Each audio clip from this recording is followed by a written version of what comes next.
తెలియజేస్తూ మరి మొన్నటి రోజున జిఎస్టీ రిఫార్మ్స్ తీసుకొస్తూ మరి ఈ బడ్జెట్ ప్రతిపాదించడం నిజంగా చాలా గర్వంగా ఉందన్న విషయం కూడా తెలియజేస్తూ, అంతేకాకుండా మరి మన రాష్ట్రానికి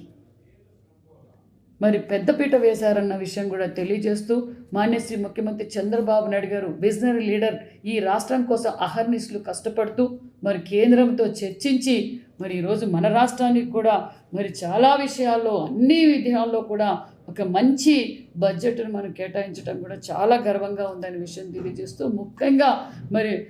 ఫైనాన్స్ మినిస్టర్ నిర్మలా సీతారామన్ గారికి నిజంగా, ఎందుకంటే